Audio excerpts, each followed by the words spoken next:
Bismillahirrahmanirrahim. Assalamualaikum warahmatullahi wabarakatuh. Hamdan wa syukran lillah amma ba'du. Pertama, marilah kita panjatkan puji dan syukur kepada Allah Subhanahu wa taala yang mana atas berkat rahmat dan hidayahnya kita masih bisa diberikan kesehatan. Shalawat dan salam semoga tetap tercurah limpahkan kepada Nabi kita semua, yakni Nabi Muhammad Sallallahu Alaihi Wasallam. Perkenalkan, nama saya Nur Hakiki, Prodi Pendidikan Agama Islam semester 6C.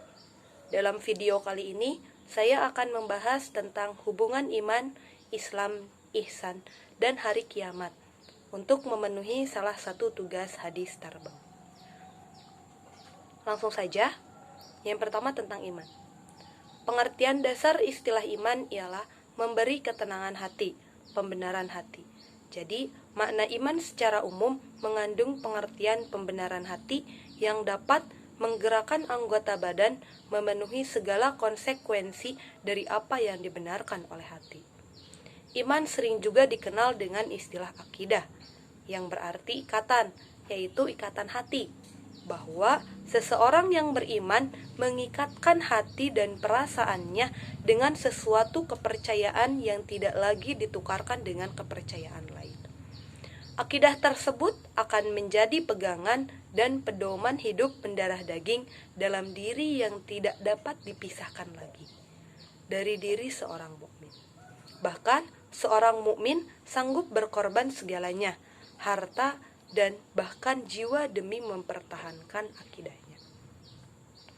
Nah, sebagian besar ulama dirumuskan bahwa jumlah rukun iman ada 6 yang meliputi yang pertama, keyakinan tentang adanya Allah Subhanahu wa taala.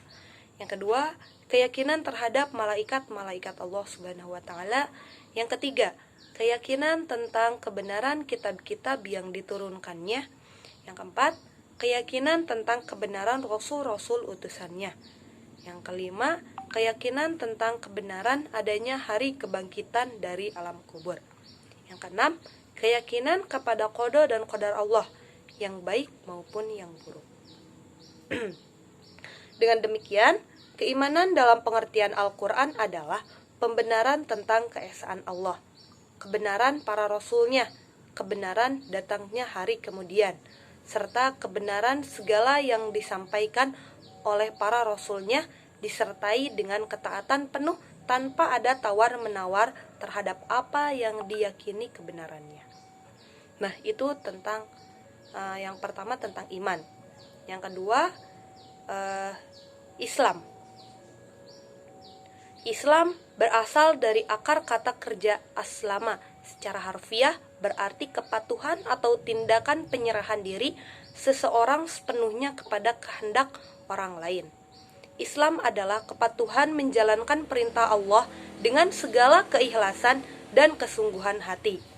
Hal itu sesuai dengan arti kata Islam, yakni penyerahan. Seorang muslim harus menyerahkan dirinya kepada Allah secara total, karena memang manusia diciptakan Allah untuk mengabdi kepadanya.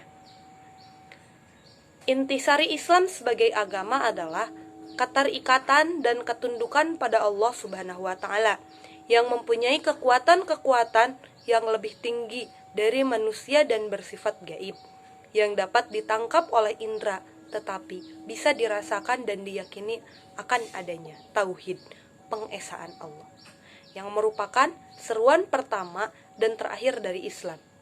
Ia adalah suatu kepercayaan kepada Tuhan yang Maha Esa, suatu kepercayaan yang menegaskan bahwa hanya Allah lah yang mencipta, memberi hukum, mengatur alam semesta ini. Sebagai konsekuensinya, maka hanya Allah pula lah yang satu-satunya wajib disembah. Atas dasar itulah sehingga Rasulullah SAW dalam hadis menjadikan tauhid penyembahan hanya kepada Allah semata sebagai pilar utama dalam keislaman seseorang. Selanjutnya disusul dengan kewajiban-kewajiban yang lain seperti mendirikan sholat, menunaikan zakat yang difardukan, berpuasa di bulan Ramadan, dan masih banyak yang lain. Selanjutnya yaitu tentang ihsan. Ihsan secara bahasa berasal dari akar kata kerja ahsana yuhsinu, yang artinya adalah berbuat baik. Sedangkan bentuk masdarnya adalah ihsan, yang artinya kebaikan. Mengenai hal ini, Allah Subhanahu wa taala berfirman dalam Quran surat An-Nahl ayat 90, yang artinya, sesungguhnya Allah menyuruh kamu berlaku adil dan berbuat kebajikan. Ihsan adalah puncak ibadah dan akhlak yang senantiasa menjadi target seluruh hamba Allah Subhanahu wa taala. Sebab ihsan menjadikan kita sosok yang mendapatkan kemuliaan darinya. Sebaliknya, seorang hamba yang tidak mampu mencapai target ini akan kehilangan kesempatan yang sangat mahal untuk menduduki posisi terhormat di mata Allah Subhanahu wa taala.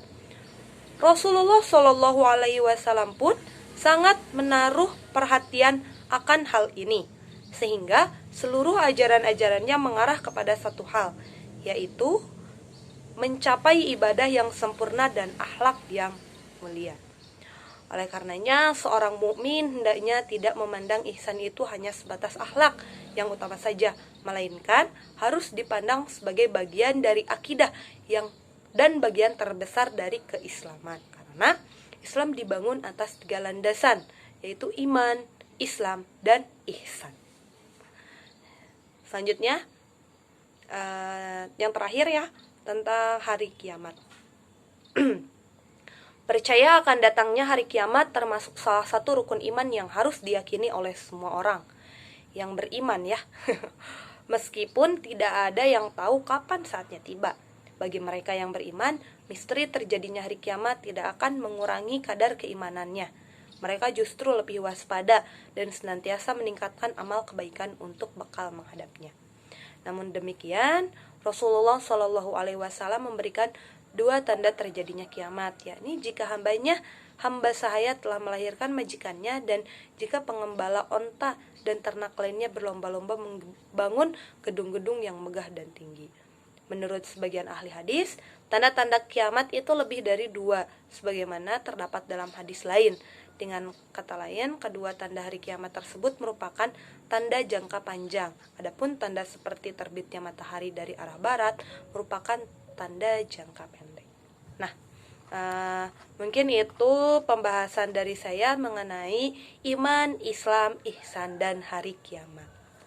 Mungkin sekian dari saya. Mohon maaf bila ada kesalahan. Billahi taufiq wal hidayah. Wassalamualaikum warahmatullahi wabarakatuh.